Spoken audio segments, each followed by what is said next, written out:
नमस्कार, मैं हूं रमेश अवस्थी और आप देख रहे हैं उत्तर प्रदेश का दंगल 2022।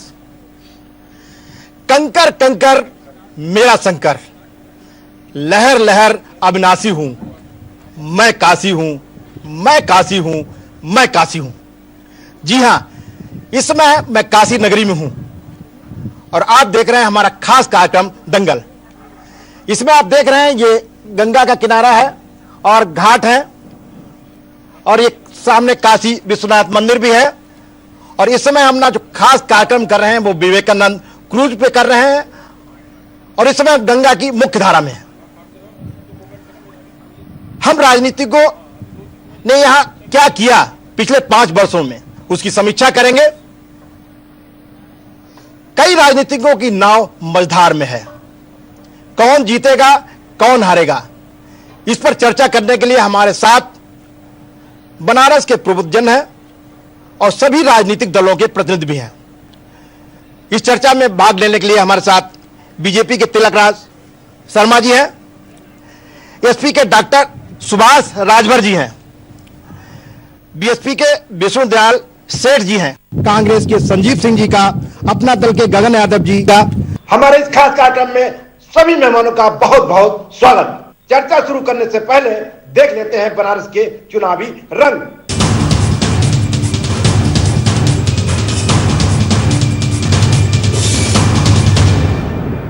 जिसने भी छुआ वो स्वर्ण हुआ, सब कहे मैं पारस हूं।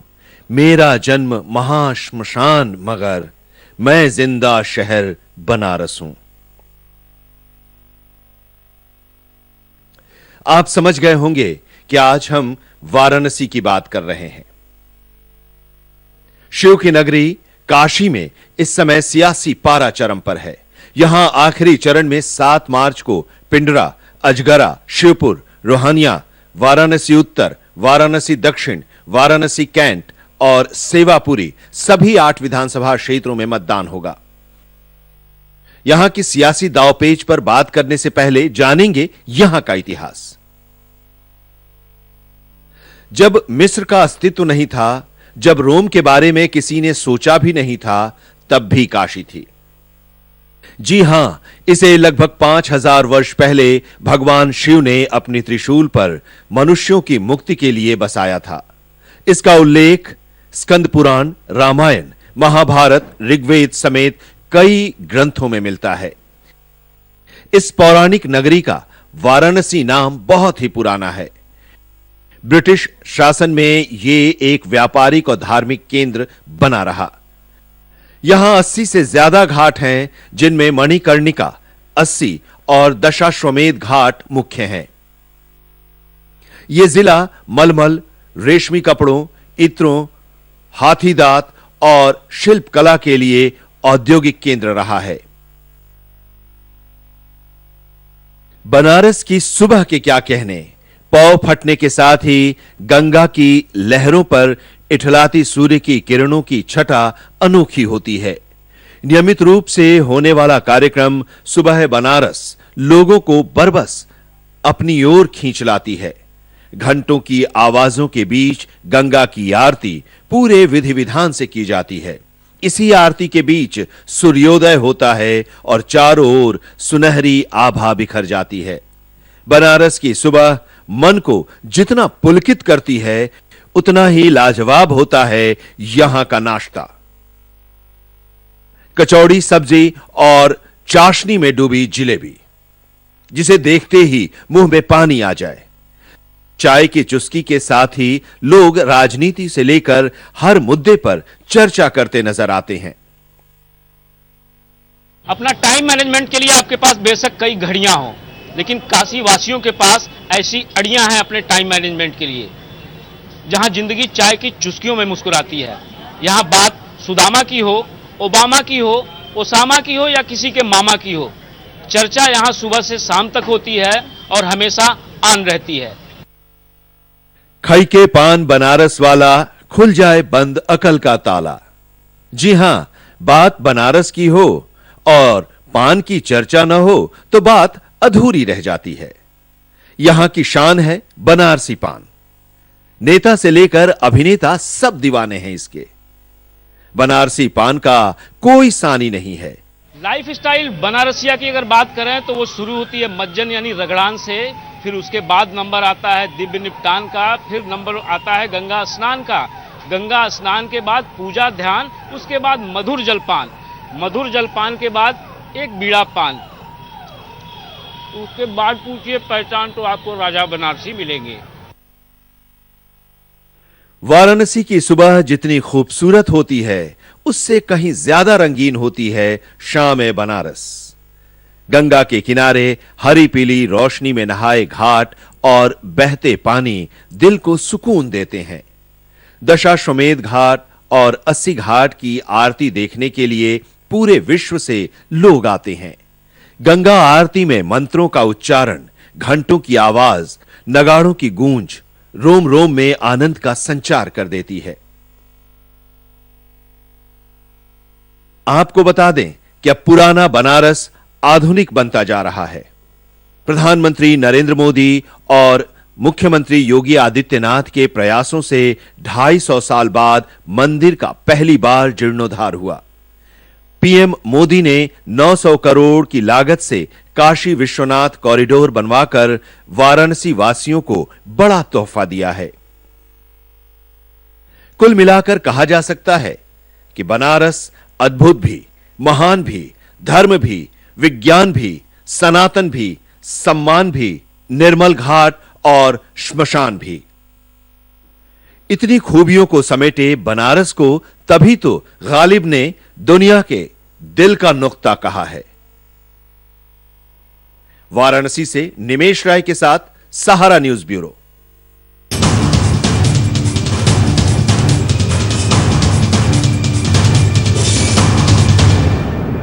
सबसे पहले हम चर्चा में भाग लेने आए हमारे तिलक राज मिश्रा जी से पूछेंगे कि 5 साल में आपकी सरकार ने ऐसा क्या क्या किया कि जनता फिर एक बार आपको वोट दे। देखिए, जहां तक बात तो अगर काशी की है या बात उत्तर प्रदेश की है, उत्तर प्रदेश की सरकार में जो 2017 में जो चुनाव हुए वो बद इंतजामी, बदहाली, बदनीयती से निकलकर सुशासन, सुसंस्कृति, सुयोग्य प्रशासन और विकास के नाम पर जो चुनाव हो रहा है 2022 में, तो हम जो वोट मांगने आए हैं वो विकास के नाम पे मांगने आए हैं। विपक्षी जो वोट मांगने का प्रयास कर रहे हैं वो आक्रांता के नाम पे मांगने का प्रयास कर रहे हैं। ये बहुत ही जमीन और आसमान का अंतर है। और आज जैसे इस क्रोज पे हम लोग यहाँ पर आज एक डिबेट कर रहे हैं जी। अगर इस डिबेट तक पहुंच भी पाए हैं तो इसमें बहुत बड़ी भूमिका भारतीय जनता पार्टी के और हमारे देश के प्रधानमंत्री नरेंद्र मोदी जी की है। अगर वो वाराणसी से सांसद नहीं होते तो आज हम सब यहाँ क्रूज पे नहीं होते। जी, ये क्रूज पे आना ही ये सबसे बड़ा विकास का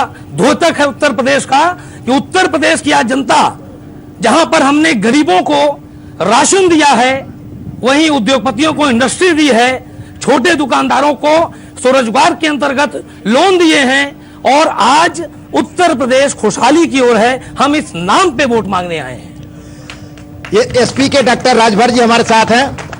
राजभर जी, तिलक राज जी कह रहा है कि आज जो कार्यक्रम हो रहा है वो एक निशानी है विकास की, कि आज अगर सरकार हमारी नहीं होती तो आज हम क्रूज पर बैठ के ये नजारा नहीं देख रहे होते और गंगा की मुख्य धारा में, गंगा मैया की गोद में आज हम कार्यक्रम नहीं कर रहे होते। सबसे पहले मैं माँ गंगा के चरणों में प्रणाम करता हूँ जी, और बाबा भोलेनाथ को भी प्रणाम करता हूँ उनके चरणों में। और सहारा समय के हमारे जो दर्शक हैं, आप सभी का मैं हार्दिक अभिनंदन वंदन करता हूँ। हमारे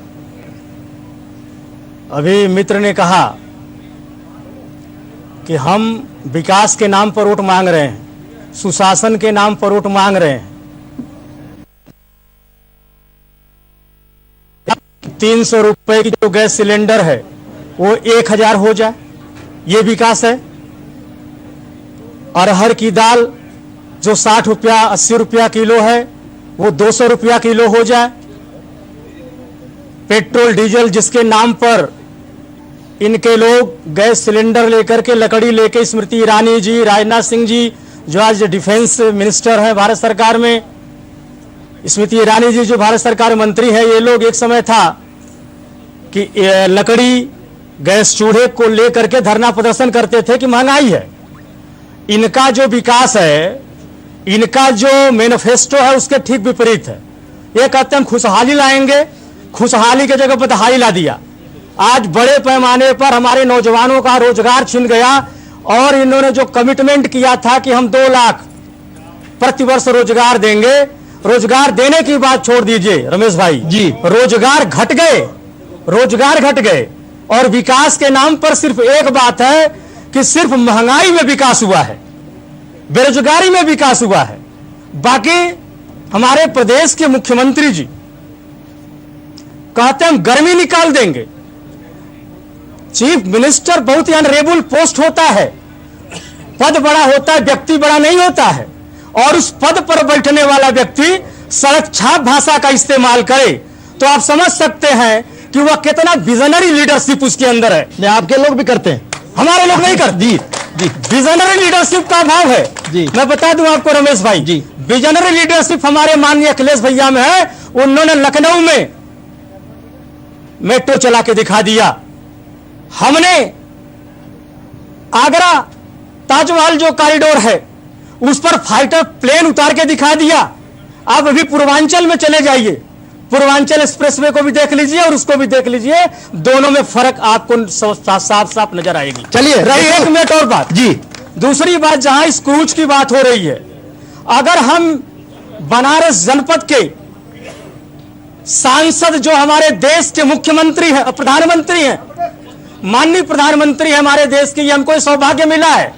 अगर जो प्राइम मिनिस्टर जो हमारा सांसद है, अगर वो इस बनारस को कोटो जैसा बनाने की हमको सब्जबाग दिखाए थे, उसमें एक माछी के बराबर ये जो डेवलपमेंट क्रूज है, जो क्रूज पर हम बैठे हैं, मैं कहता हूं कि हम विकास के कहीं मुख्य धारा में नहीं है। हमारे जो बनारस का प्रधानमंत्री सांसद हो, वास्तव में इस अब तक हमारे बनारस को कोटो हो जाना चाहिए था। लेकिन अभी मैं जब आया आपके क्रूज पर आने से पहले मुझे वॉशरूम जाना था और इनका सबसे बड़ा एजेंडा है शौचालय। दुर्भाग्य है कि इस अंतरराष्ट्रीय जगह पर संत रविदास जी की ये पवित्र भूमि है और यहां पर मुझे आम जनता जैसे लोगों को वॉशरूम नहीं मिला, मुझे भी खुले में शौच करने का सहारा मिला। तो आपको बाथरूम नहीं मिला, इसलिए आपने पूरा जो बनारस का विकास हुआ उसको सब पर नकार दिया। विष्णुदयाल जी, नहीं, विष्णुदयाल जी, मैं आप पे आना चाहूंगा। सब कुछ समाजवादी पार्टी सरकार ने किया, कुछ बसपा ने किया कि नहीं किया? बनारस का धूल जो है पारस है और इसका नाम बनारस है जी। निश्चित तौर पे विकास हुआ है, बेरोजगारी का विकास हुआ है, हम मानते हैं। बनारस में विकास हुआ है, बदहाली का विकास हुआ है। आप एक कॉरिडोर का सिर्फ डंका पीटने का काम करते हैं, जबकि कॉरिडोर में हजारों मंजिलों तोड़ दिया गया और इसी नाले में फेंक दिया गया, उसकी बात आप नहीं करते हैं। आप कॉरिडोर की बात करते हैं, कॉरिडोर के ठीक पीछे बलबला रहा है सीवर, उसकी बात आप नहीं करते हैं। आज स्थिति यह है कि सीवर और नगर निगम दोनों एक हो गया है, लेकिन नगर निगम में जाइए तो जल निगम भेजता है और जल निगम के पास जाइए तो सीवर के भेजता है, नगर निगम को भेजता है। ये स्थिति खराब है। बनारस की जनता त्राई त्राई कर रही है और निश्चित तौर पे आप देखिएगा जब 10 को परिणाम आएगा तो जस्ट विपरीत आएगा, विकास और विनाश दोनों बोलेगा। लेकिन विष्णुदयाल जी, आपकी तो चर्चा है कि आप कहीं न कहीं प्रत्यक्ष रूप से भारतीय जनता पार्टी को सपोर्ट कर रहे थे। किसने कह दिया जी, किसने कह दिया कि हम भारतीय जनता पार्टी के साथ है? जी। कदापि नहीं है। आपका चर्चा है, आप कहते हैं जी। हम कहते हैं कि मैं बहन नहीं इतिहास कहती। उठा के देख लीजिए, जी। हमने कभी किसी के साथ समझौता नहीं किया और समझौता किया तो अपने शर्त पे समझौता किया। आप ये बताएं विश्वनाथ जी शर्मा, जैसा आप कह रहे थे कि समाजवादी पार्टी के कार्यकाल में ही सबसे ज्यादा विकास हुआ, आपकी 5 साल हम सरकार। किसी और की बात नहीं करेंगे, हम जी। अपनी बात करते हैं, हम अपनी बात जानते हैं। 2007 से लेकर के 2012 तक बनारस के लिए माननीय बहन जी 700 करोड़ रुपया दे करके इस ओवरब्रिज का निर्माण हुआ, 3 ओवरब्रिज। हम विकास की बात करते हैं, गरीबों को छत देने का काम हम किए, काशीराम आवास योजना बना करके। हम विकास की बात करते हैं, जो बना है हमारे सेठ जी, आप भी हैं, यानी कि बहुजन समाजवादी पार्टी के कैंडिडेट आप हैं, यानी कि उनके बहुजन समाज पार्टी, समाजवादी नहीं, समाज पार्टी, समाज पार्टी और समाजवादी पार्टी के प्रतिनिधि भी हैं। ये पुल मैं देख रहा हूं, जो करीब 15 से 20 साल से अधूरा पड़ा हुआ था। आप दोनों लोगों के कार्यकाल में पुल का निर्माण नहीं हो पाया और भारतीय जनता पार्टी की सरकार आई तो ये पुल निर्माण हुआ। कहां थे आप? कहां थे? जी क्या सिर्फ जी क्या सिर्फ पुल का निर्माण ही बताता है कि हमने काम नहीं किया? अरे आज गूगल का जमाना है, गूगल से मांगिए कि बहुजन समाज पार्टी में 2007 से 12 तक कितनी काम हुई। इनसे आप पढ़े लिखे हैं, पढ़े लिखे लोग अगर इस तरह से बात करें और माननीय तिलक राज मिश्रा क्या बात करिए, उनको तो ये समझना चाहिए कि आज बनारस में कितना विकास हुआ। 3 साल से काम लगा है, 3 साल से लौरावीर पे काम लगा, लौरावीर से मैदान तक खोदा गया है, अभी तक काम नहीं पूरा हुआ।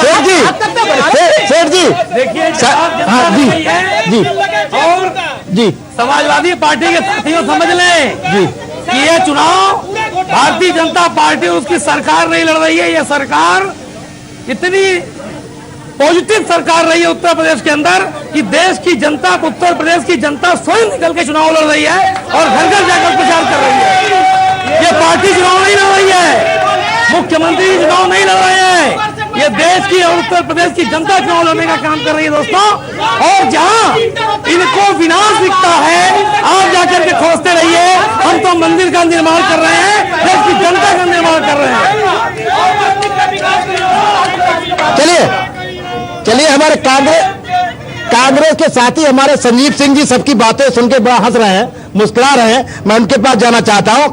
संजीव सिंह जी, कमला त्रिपाठी के बाद, मैं उससे पहले की बात नहीं करता हूं, कांग्रेस ने काफी कुछ किया, विकास किया और एक कांग्रेस की अपनी एक छवि थी। लेकिन उसके बाद कांग्रेस निरंतर राजनीतिक दृष्टि से पूर्वांचल में पिछड़ गई, बनारस में पिछड़ गई। तो ऐसा क्या आप लोगों ने नहीं किया? क्या करना चाहिए था आपको कि कांग्रेस फिर उसी स्थिति में आती? देखिए रमेश जी, सबसे पहली बात कि आपके इस पूरे कथन को आधा सच मानता हूं। जी, कांग्रेस पार्टी सांगठनिक रूप से कमजोर हुई। 32 साल से कांग्रेस सत्ता में नहीं है, लेकिन पिछले 3 साल से जब से हमारी नेता, राष्ट्रीय महासचिव, उत्तर प्रदेश की प्रभारी आदरणीय प्रियंका गांधी जी संघर्ष में रही हैं। संघर्ष गिनाने लगूंगा, इसी बगल के सोनभद्र उम्भा से शुरू करूंगा, हाथरस से शुरू करूंगा, इलाहाबाद से शुरू करूंगा, आगरा से शुरू करूंगा। तो पूरी संघर्षों की परिकथा उनके द्वारा रची गई। और जिन मुद्दों पे एक तरफ अभी आप चर्चा कर रहे थे, तो एक दल कहता कि गर्मी निकाल देंगे, एक कहता था कि चर्बी निकाल देंगे। हमने उत्तर प्रदेश के उन नौजवानों को जो 70 लाख योगी जी की सरकार रोजगार देने वाली थी, दे नहीं पाई। 880 युवा प्रतिदिन बेरोजगार हुआ, 16 लाख नौजवान हमारा बेरोजगार हुआ। हमने भर्ती विधान निकाला। और दूसरी तरफ अभी जो काशी पे आ जाते हैं, ये बताइए विकास किसको कहते हैं? काशी क्या पर्यटन स्थल है? ये आस्था का केंद्र है और आस्था के केंद्र में भगवान शिव के उस भव्यता को बनाते बनाते उस दिव्यता को नाश कर दिया गया। क्योटो बनेगा, सुनने का साहस रखिए। देखिए ये सुनने का साहस इनका धीरज खो रहा है, धीरज खो रहा है। ये भारतीय जनता पार्टी के लोग हैं, धीरज न खोए। मैं ये पूछना चाहता हूं, नरेंद्र मोदी जी का वीडियो पूरे देश ने देखा। कहा उन्होंने कि 40 मंदिर दबे थे, वो 40 मंदिर आज कहां है? हम देश कुछ चुप रहिए, 150 मंदिर वहां पे दफन कर दिए गए। एक आप औरंगजेब का नाम लेते हैं, इस नादिर शाह को क्या कहेंगे जो काशी की संस्कृति को नाश किया? आप बताइए, इनसे पूछना चाहता हूं। मंदिर आंदोलन में भी थे, मां गंगा की सौगंध लिया था, ना मुझे किसी ने बुलाया है ना मैं आया हूं। 5000 बीओडी प्रदूषण है। जिस दिन डुबकी लिए थे, जानते हैं कितने की डुबकी लिए थे? 5 करोड़ की। और प्रसाद बांटा जाता है 2 करोड़ 57 लाख 30 हजार का। पूरे बनारस में 50 लाख के लड्डू पे खर्चा। ये आस्था के नाम पे खेल रहे हैं। अयोध्या गवाह है। यहाँ का जो मंत्री है, धर्मांग मंत्री, दक्षिणी से विधायकी का चुनाव लड़ रहे हैं। ये रिश्ता क्या कहलाता है? जो यहाँ अधिकारी था वही मंत्री अधिकारी अयोध्या का प्रभारी है। ये रिश्ता क्या कहलाता है? अयोध्या में मेयर जमीन खरीद रहा है।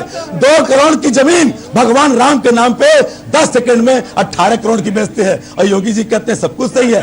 ये कहां चल रहा है? तो धर्म के नाम पे खाया, बेरोजगारों को बर्बाद किया और किसानों को लेकर के। अरे मैं तो आज संजीव सिंह जी, मैं एक सवाल बस खत्म कर रहा हूं। एक सवाल बड़ी ईमानदारी से पूछिए। गंगा मैया की गोद में आप हैं, हाँ। मुख्य धारा में आप, बिल्कुल। और जो भी चाहे देश की बात हो, चाहे बनारस की बात हो, चाहे विदेश तक की बात हो, जो कॉरिडोर बना, जो काशी का कॉरिडोर बना, यानी कि बाबा विश्वनाथ का जो कॉरिडोर बना, इसको मुझे नहीं लगता कि जनता में अगर वोटिंग कराई जाए तो ज्यादातर लोगों ने इसको ऐतिहासिक कदम बनाया। तो फिर आप अगर बड़ी राजनीति को छोड़कर, संजय सिंह राजनीति को छोड़कर बड़ी ईमानदारी, अच्छा कदम था या नहीं था? रमेश जी तालियों से, तेज आवाज से सच को झुठला नहीं सकते, पहली बात। दूसरी तरफ अगर इस कॉरिडोर की बात, यहाँ के जितने धार्मिक अनुष्ठान करने वाले लोग हैं, काशी विश्वनाथ मंदिर के महंत हैं, क्या हमारी आध्यात्मिक और सांस्कृतिक धरोहरों का संरक्षण होता रमेश जी? विकास नहीं होता। नरेंद्र मोदी, सुन लीजिए, अगर नरेंद्र मोदी जी जो दुनिया के 7 आश्चर्य है, अगर मुझे लगता है जो पीसा की मीनार झुकी है, अगर वहां गए काशी से जुड़े हुए भी है, जरा उनसे पूछा जाए कि कॉरिडोर का जो निर्माण हुआ वो सही था नहीं था? संजीव सिंह जी का कहना था कोई नहीं चाहता, तो धर्माचार्य जो भी बैठे मैं जानना चाहता हूं, उनसे जरूर इस पर पूछा जाए। अगली लाइन में हमारे पास बहुत सारे प्रबुद्ध लोग हैं और सीधे जुड़ा हुआ एक परिवार है, पूर्व महंत परिवार काशी विश्वनाथ मंदिर का। बताएं, राजेंद्र द्विवेदी जी हमारे साथ बिल्कुल शुरुआत करते हैं। कॉरिडोर एक गर्व का विषय है, क्या कहेंगे? कॉरिडोर भारतीय जनता पार्टी और बनारस के सांसद और विधायक के लिए गर्व का विषय हो सकता है, काशी के भक्तों के लिए, विश्वनाथ के भक्तों के लिए नहीं। 286 शिवलिंगों को नष्ट करके, उनके अस्तित्व को मिटा करके, एक मिनट पूरी बात हमारे साथ पद्म श्री बैठे हुए हैं, मैं चाहता हूं कि जब बोल रहे हैं तो पूरी बात बोलेंगे ना। 286 शिवलिंगों को तोड़ करके वहां से उसके मूल स्थान से वंचित कर दिया गया है, जिसमें 7 स्वयंभू शिवलिंग थे। चलिए अभी आएंगे आपके पास, अभी आएंगे आपके पास, पांच सुन लिए पूरी भी कहते हैं। आप बताएं कॉरिडोर कैसा कदम आपका हुई है? कॉरिडोर जी बताएं, आपके बाद दोबारा फिर आएंगे। कॉरिडोर की भव्यता दोबारा फिर आते हैं आपको। माननीय प्रधानमंत्री जी, माननीय प्रधानमंत्री जी, आपसे पूछेंगे इसमें अभी काशी के कॉरिडोर को बताएं। माननीय प्रधानमंत्री जी, काशी के कॉरिडोर को गणतंत्र दिवस पर यह जरूर साबित कर दिया कि बनारस में बहुत बढ़िया कॉरिडोर बना है जी। लेकिन सच्चाई ये है कि कॉरिडोर और विश्वनाथ की जो परिकल्पना है वह पौराणिक और स्कंद पुराण से है और काशी खंड से है। काशी खंड नष्ट हुआ है। दुर्मुख विनायक, सुमुख विनायक, प्रमोद विनायक, गोविंद महादेव, भारत का पहला भारत माता का मंदिर, भारत का, वह तोड़ा गया और नष्टा। चलिए पहले भी टूटा, पहले भी। हाँ बताएं।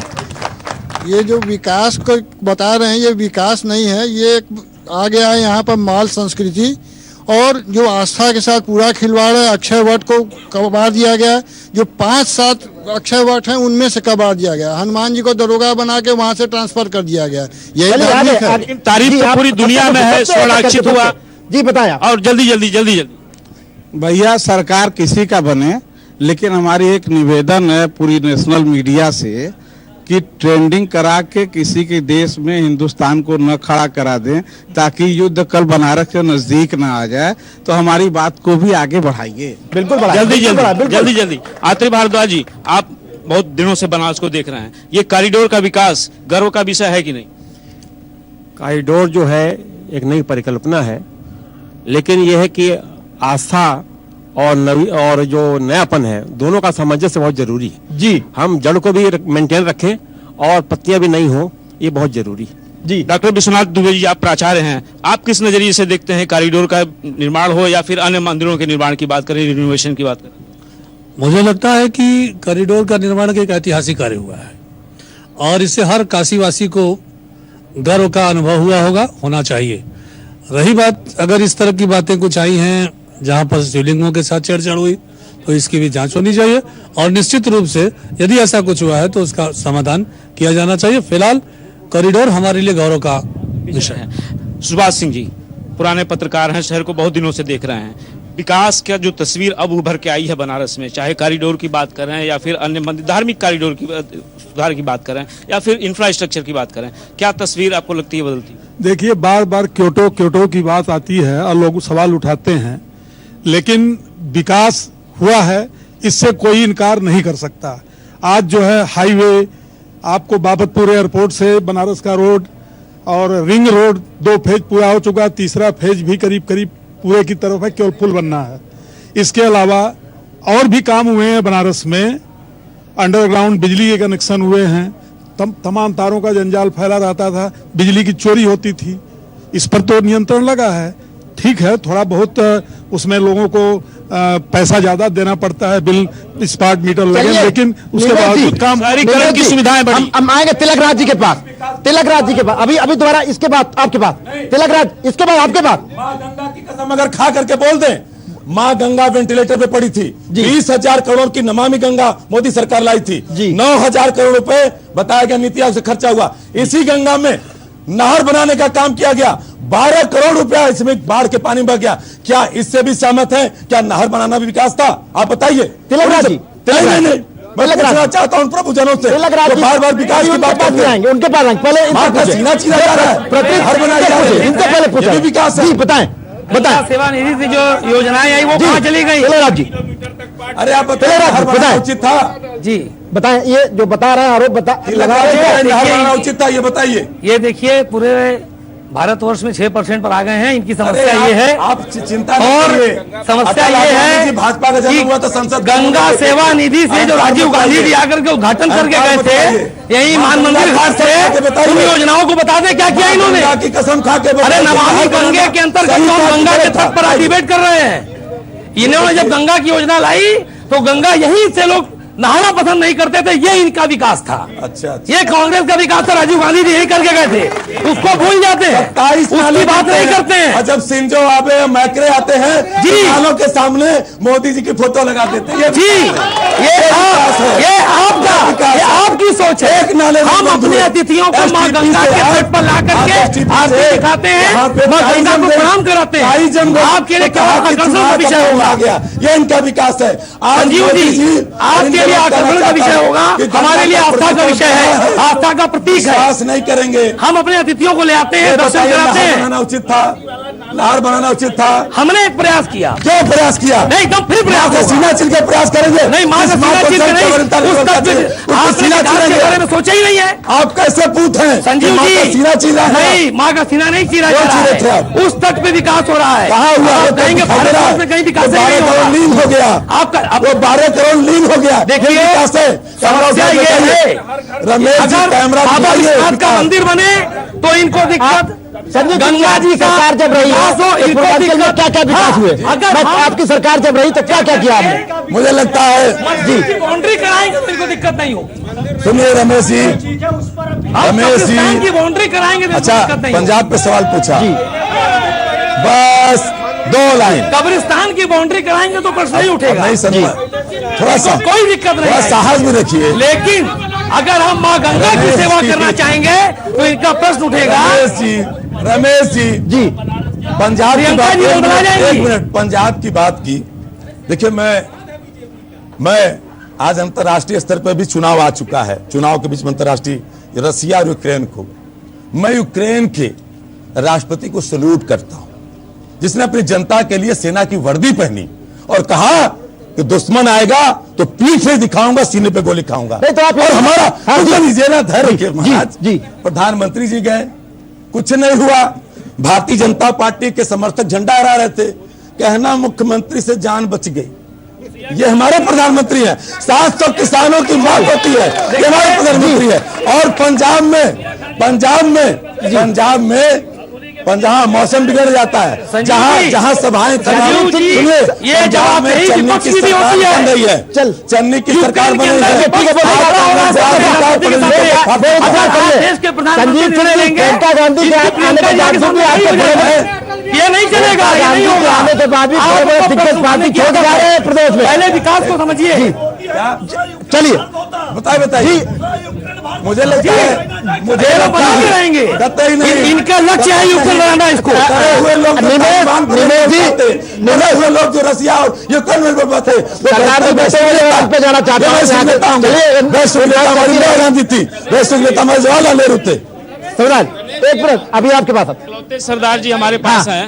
ये पूरे बता रहे हैं, अब आपके साथ ही डिबेट चल रही है जी, गंगा में डिबेट चल रही है। गंगा माँ को मैं प्रणाम करता हूँ। पहले तो गंगा ही साफ नहीं है, लालों का पानी आता है। और दूसरी बात, अभी उन्होंने कहा है कि मान लीजिए हमारे प्रधानमंत्री जी पंजाब गए थे, वहां कुर्सियां खाली थी, उनके ही विधायक, बिटूर विधानसभा कानपुर में पड़ता है, वहां के विधायक क्या कहते हैं कि मोदी को इंदिरा गांधी ना समझ लेना, अगर एक खरोच आई सिख कौम को खत्म कर देंगे, सिखों का इतिहास खत्म कर देंगे।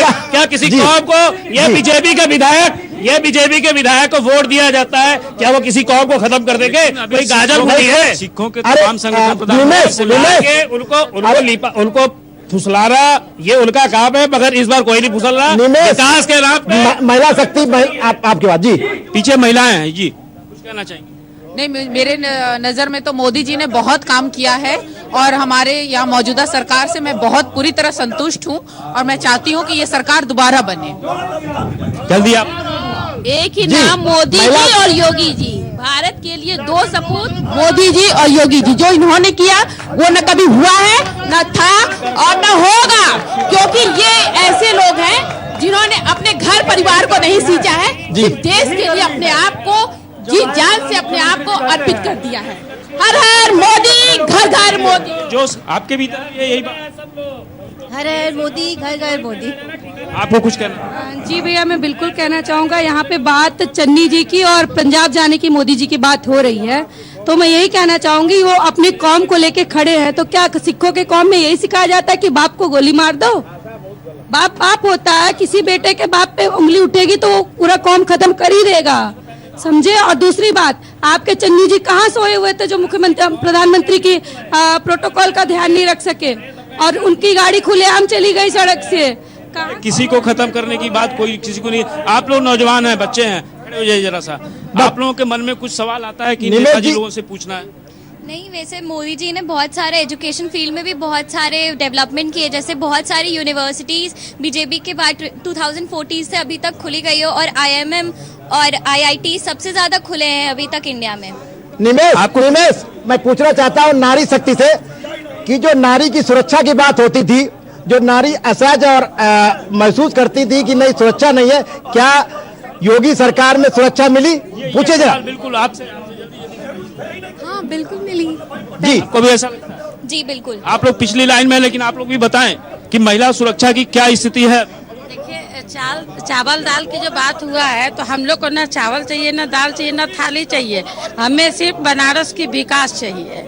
आपको कुछ कहना है?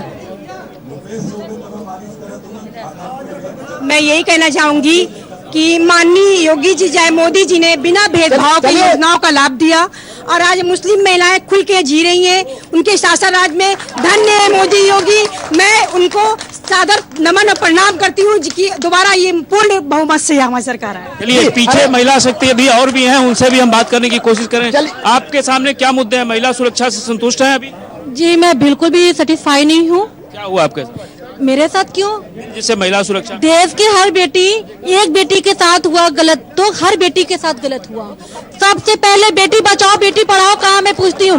हाथरस के बेटी को आधी रात को जला दिया गया। चलिए निमेश जी,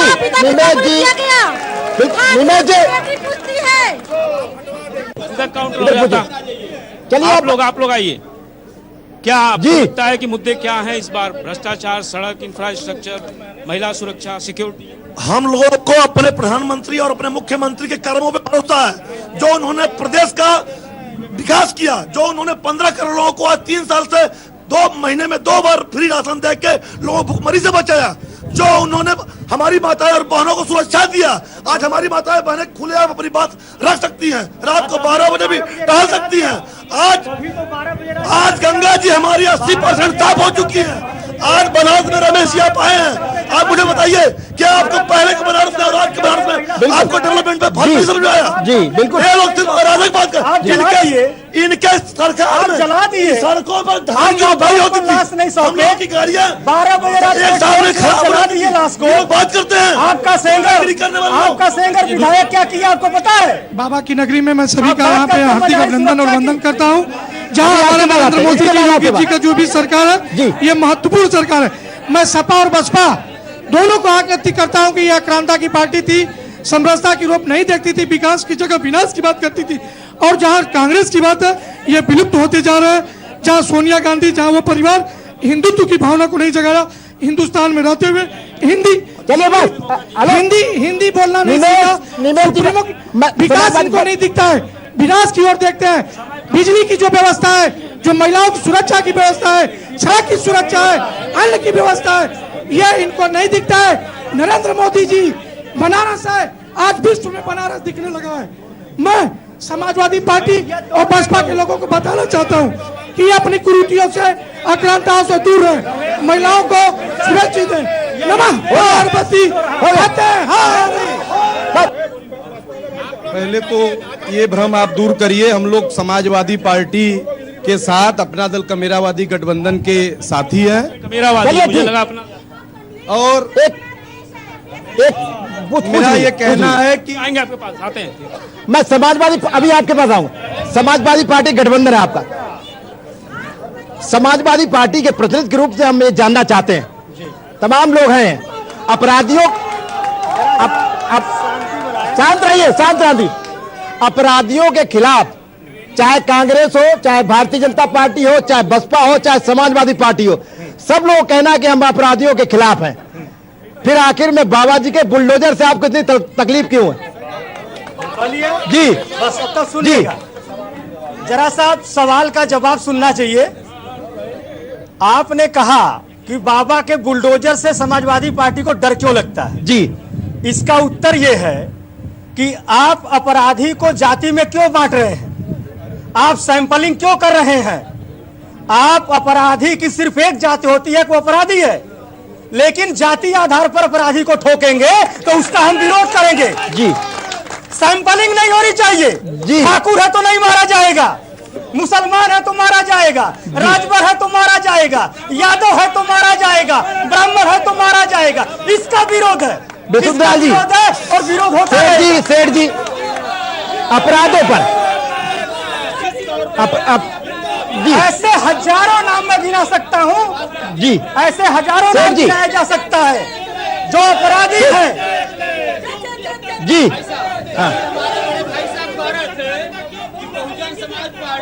बहुजन समाज पार्टी की जब सरकार थी तो माननीय बहन जी अगर मिर्जापुर आती थी तो चंदौली के डीएम हनुमान चालीसा पढ़ते थे।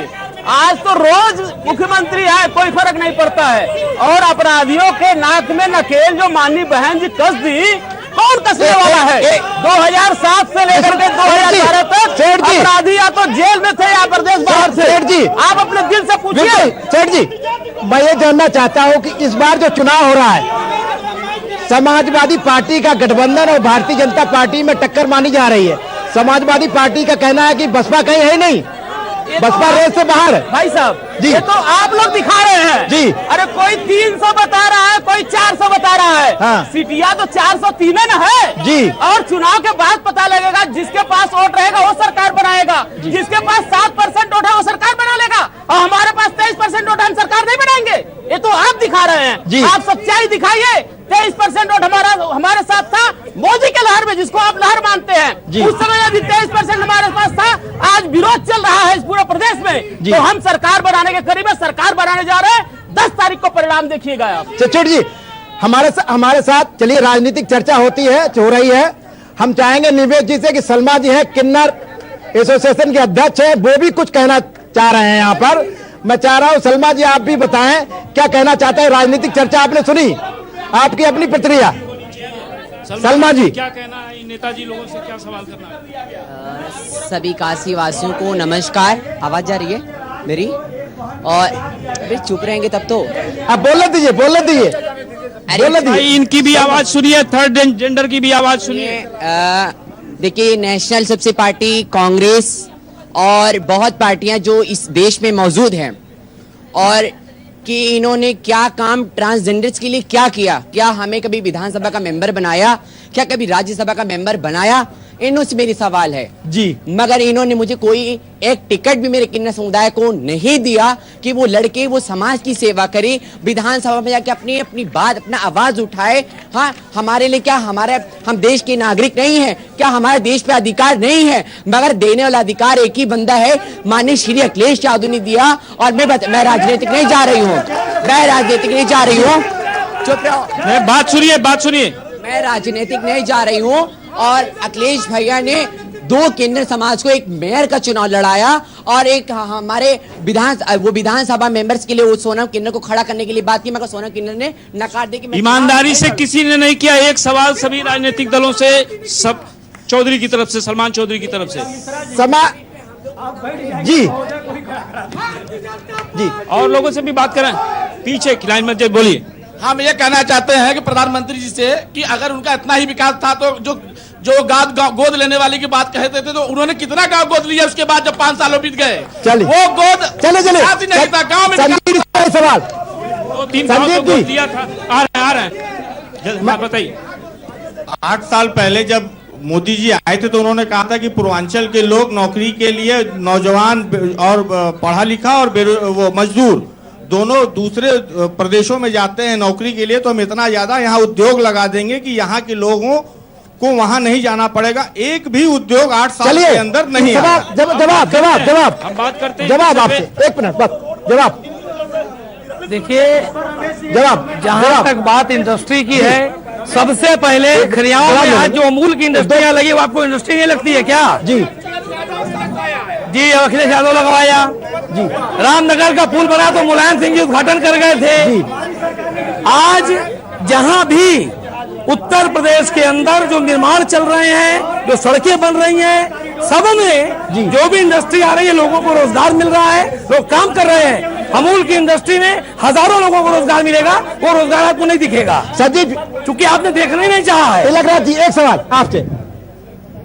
पिछली बार चुनाव में आपकी सभी सीटों पर कब्जा था जी, इस बार कितनी चुनौती मिल रही है आपको? क्या सभी सीट जीत रहे हैं? कहीं किसी कोई चुनौती नहीं है जी, कोई लड़ाई में नहीं है। जबकि सपा और कांग्रेस तो मिलकर के अंडर करंट बनाए हुए हैं जी कि कहीं ये डमी देते हैं, कहीं वो डमी देते हैं जी। लेकिन हमारे जो भी प्रत्याशी हैं, मजबूत प्रत्याशी हैं, मजबूत दावेदार हैं, जनता के बीच रहे हैं और वो सभी प्रत्याशी जीत करके आएंगे जी। हेलो, हाँ जी बताएं। जिस विकास की पटकथा रख रहे थे जी, योगी आदित्यनाथ की सरकार ने, हाँ सुनो भैया सुनो, योगी आदित्यनाथ जी की सरकार ने पूर्वांचल बोर्ड का गठन किया, बुंदेलखंड बोर्ड का गठन किया, विकास बोर्ड का, जिसमें अध्यक्ष मुख्यमंत्री जी, 2 उपाध्यक्ष और 11 सदस्य, राजनीतिक गैर राजनीतिक, आंकड़े के साथ कराओ रमेश जी। पूर्वांचल विकास बोर्ड, बुंदेलखंड विकास बोर्ड की एक बैठक नहीं हुई है, एक बैठक नहीं हुई है, एक बैठक नहीं। और बता दें कि क्या बैठक हुई है, चतुरा बता दें। पूर्वांचल विकास बोर्ड के हमारे जो यहाँ के अध्यक्ष हैं आदरणीय दयाशंकर मिश्रा दयालु जी, आप उनकी योजना बताइए, उनकी योजना देखिए कितनी योजनाओं में उन्होंने फंड किया है। अब बैठक वर्चुअल नहीं है, अब बैठक की रूपरेखा इनको मैं लाके के मिनट बताइए, वर्चुअल के मिनट। अरे पूर्वांचल विकास क्यों है? बनारस शहर भी पूर्वांचल का ही एक हिस्सा है, गोरखपुर भी पूर्वांचल का एक हिस्सा है। आप ये बात कर रहे हैं, संदीप जी ये नकाब उतर रहा है, कोई नकाब नहीं है संदीप जी, आपका उतर रहा है। संदीप जी से और एक कंपनी बता दे, एक कंपनी बता दे जो उन्होंने कहा कि कांग्रेस किया।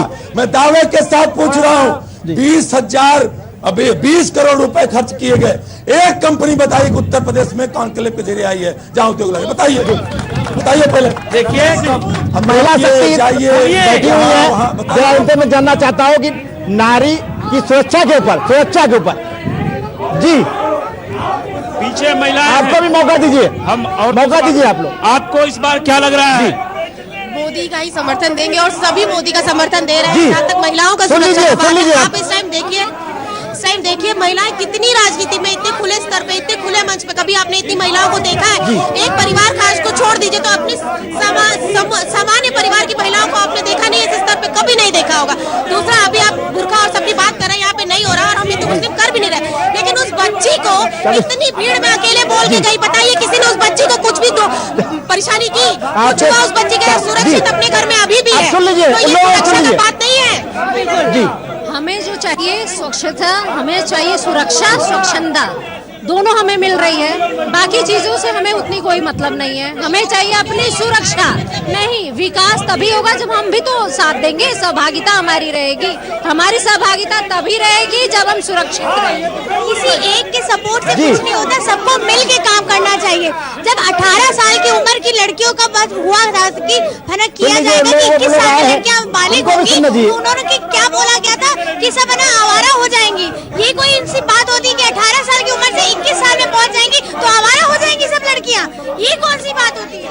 सिर्फ हम एक लड़की को लेकर के मुद्दा नहीं बना सकते कि उन्होंने कुछ नहीं किया। जितना उन्होंने लेडीज सपोर्ट किया, लड़कियों का सपोर्ट किया, शायद ही किसी नेता ने इतना किया होगा। सरकार से हम लोग बहुत संतुष्ट हैं, हम महिलाएं बहुत संतुष्ट हैं सर। जितना इनके राज में हमें फ्रीडम आजादी है शायद किसी राज में नहीं रहा, और हम चाहते हैं वो फिर वापस आए। तो रमेश जी, महिलाओं की जहाँ तक बात करें, महिलाएं जो लोग बाकी रह गए, जो लोग जी मेरा समाजवादी पार्टी के प्रतिनिधित्व है। सर, आपने बोला कि योगी जी गर्मी निकाल देते हैं, आपको बुरा लगा। समाजवादी पार्टी के मुखिया अखिलेश यादव जी बोल देते हैं सबको कि पुलिस वालों को औकात में रहो, हद में रहो। इसका क्या जवाब है सर आपका? खड़े होके हम लोग वो पुलिस को खड़े होके समाजवादी पार्टी के लिए सवाल है, समाजवादी पार्टी के लिए सवाल। एक मिनट चुप करा रहे। मेरा सवाल ये है कि सर, अखिलेश यादव जी बोलते हैं पुलिस वालों को हद में रहो, ढंग से रहो, पर योगी जी बोलते हैं क्रिमिनल लोग को कि आपके गर्मी निकाल। अपनी बात मैं अभी से कह रहा हूँ, अपनी बात बार बार सुनना तो करिए। हाँ जी, क्या गर्मी निकाल देंगे सर? बताइए। गर्मी निकाल देंगे, योगी जी बोले गुंडों को आपको बुरा लग गया, पर पुलिस वालों को अखिलेश यादव जी बोल देते हैं कि आप हद में रहिए, ठंड में रहिए। क्या मतलब क्या मैसेज दे रहे हैं, चाह रहे हैं आप? जी, अंतर कहाँ है? ये दोनों में अंतर कहाँ है बताएं। एक है जी, एक कांग्रेस से सवाल है मेरा जी। सर, यूक्रेन में जेलेंस्की जब कांग्रेस में यूक्रेन में जेलेंस्की जब यूनिफॉर्म पहनते हैं तब आपको अच्छा लगता है कि वो देश के लिए खड़े हैं। मोदी जी जब एक बार यूनिफॉर्म पहन के टैंक पे चढ़ जाते हैं तो आपको लगता है कि वो फाशिस्ट हो गए। प्लीज क्लियर करिए इस बात। जी, राजनीतिक मोतियाबिंद है। चलिए सवाल जी, जवाब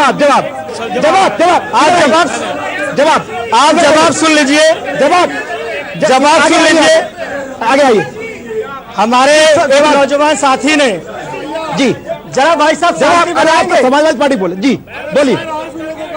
आपके नेता बोलना है ये नहीं यही बोलना है भैया। एक मिनट इनको बोलने दो, आप जवाब देते हैं। हाँ, देखिए जी, आपका नेता बुलवा रहा है, इनको ना बुलवा, आप जरा कंट्रोल करेंगे, ऐसे डिबेट नहीं होता। नहीं, बोलिए। हमारे नौजवान भाई, हमारे माननीय नेता अखिलेश यादव ने जो बात पुलिस को कहा है वो माननीय मुख्यमंत्री के संदर्भ में कहा है, क्योंकि माननीय मुख्यमंत्री जी गर्मी किसके द्वारा निकलवाते हैं? माननीय मुख्यमंत्री जी गर्मी पुलिस के द्वारा ही निकलवाते हैं, डायरेक्ट निकालने नहीं जाते, लाठी वो नहीं चलाते हैं। वो गरीब बेटी को जो रात को 12 बजे जलाया गया वो पुलिस ने जलवाया था, वो पुलिस जलाई थी, डायरेक्ट जो हमारे मुख्यमंत्री जलाने नहीं गए।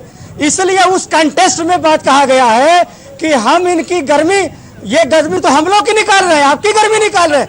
वो कहते हैं गर्मी निकाल देंगे और हम कह रहे हैं भर्ती निकालेंगे। ये दोनों में बड़ा फर्क है। आप गर्मी निकालने की बात करते हैं और हम भर्ती निकालने की बात करते हैं। हम आपको रोजगार देने की बात करते हैं, हम आपको लैपटॉप देने की बात करते हैं जी। भर्तियां निकालेंगे और ये नहीं कहते भर्तियां किसकी करेंगे, ये भी तय कर दें। भर्तियां किसकी होगी ये भी तय हो जाए। बताएं। अरे हमने तो गुंडों की भर्तियां निकाली, अभी आपको दोबारा भर्तियां करेंगे। रमेश जी बात सुन लीजिए जी। अगर भारतीय जनता पार्टी के हमारे साथी प्रवक्ता जो इन्होंने मैनिफेस्टो दिया था, अगर मैनिफेस्टो में एक भी वादा पूरा किया हो, मैं यही गुलामी लिखवा दूंगा।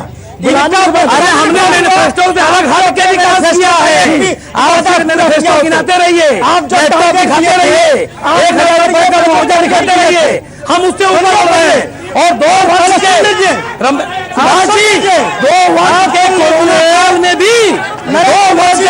काल में भी हमने विकास करके दिखाया है। यही कहा और आज जनता लड़ाई है, ये जनता लड़ाई है। सौगंध हमें मैंने पहले ही कहा कि जनता लड़ेगी, मुझे बोलने की जरूरत नहीं पड़ेगी, जनता पूरा बोलेगी, आपको जवाब देगी। बताइए 7 तारीख के बाद 10 तारीख को रिजल्ट देखिएगा। मैं एक चीज पूछ रहा हूँ, आप पीएसयू जानते हैं? सारा पीएसयू जानते हैं, जवाब 10 तारीख को मिलेगा। पीएसयू जानते हैं, 10 पीएसयू जानते हैं, पीएसयू जानते हैं, पीएसयू जानते हैं जी। आप बता दीजिए, आपके प्रधानमंत्री भाई नरेंद्र दास मोदी जी हम जब से प्रधानमंत्री बने हैं एक भी PSU बनाए हैं नहीं बनाए हैं, बल्कि 50 PSU बेच दिए, 50 PSU बेच दिए। चलिए सार्वजनिक प्रणाली की जो हमको नौकरी मिलती है, रोजगार मिलता है। पिछली बार विपक्ष एक नहीं जी बनाया एक नहीं बेचा सैकड़ों। पिछली बार बसपा हो चाहे सपा हो, सबका सुपड़ा साफ हो गया था बनारस में, सभी सीटों पर कब्जा। इस बार क्या करने जा रहे हैं आप, क्या करें? क्या बात करते हैं शिष्टाचार के अलावा नहीं बात करते हैं जी। हम अपनी बात को शिष्टाचार में रखेंगे। पहली बात, हल्ला मचाना और गुंडागर्दी करना ये सब काम हमारे यहाँ नहीं है। अब आप क्वेश्चन करिए क्या कहना चाह रहे हैं जी।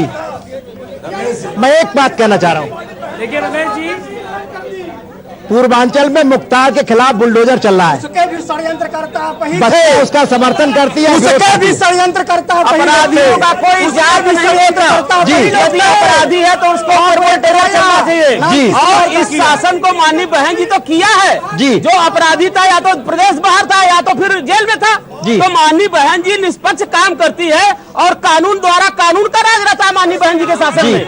इसलिए लोगों को डर है कि कहीं बहन जी आ जाएंगी तो जितना गमन हुआ है वो सब पर्चा खुल जाएगा और हमको जेल जाना पड़ेगा। निश्चित तौर पे बहन जी शासन की है, निष्पक्ष शासन की है और इस बनारस में पूरे प्रदेश में काम हुआ है। और इनसे अगर बात करेंगे तो ये लोग तो हिंदू और मुस्लिम का बात करेंगे, बस इधर मंदिर का बात करें, क्योंकि काम तो किया नहीं है और काम किए होते तो फिर स्थिति नहीं उत्पन्न होती।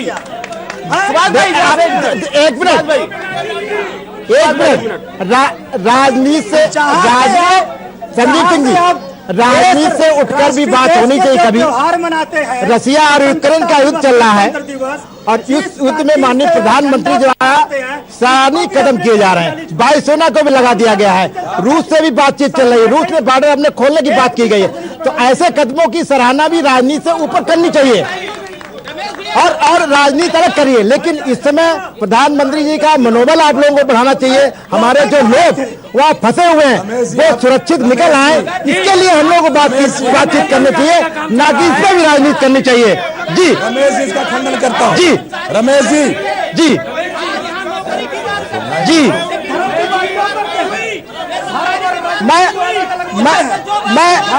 सुनिए, मैं समाजवादी अलग अलग मुद्दे हैं।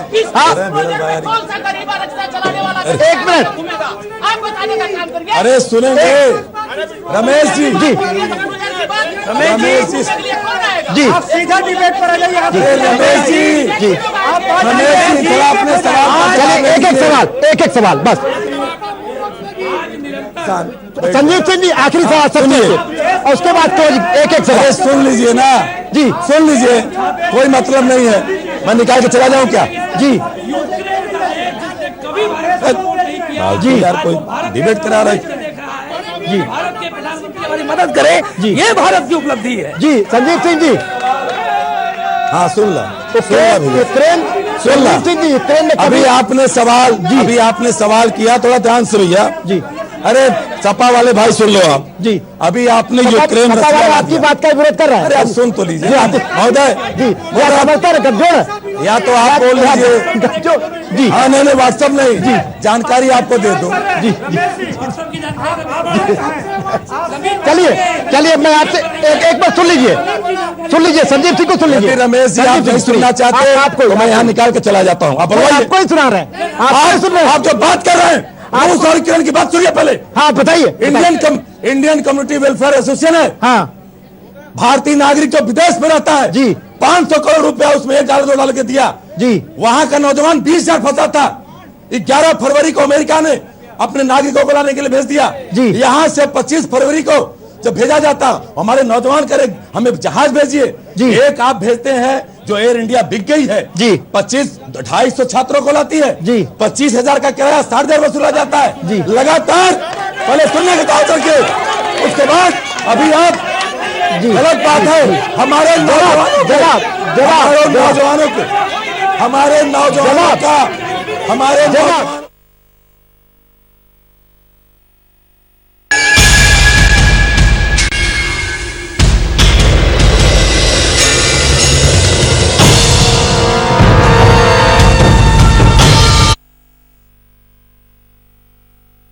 क्या शर्मा रहा है? दांत खाज खुजली है, हमें भी होती है। चर्म रोगों पर पड़े भारी। सालिम लोशन है पुराना खिलाड़ी। Salim lotion, fastest, trusted, tested, TDOs। Salim lotion.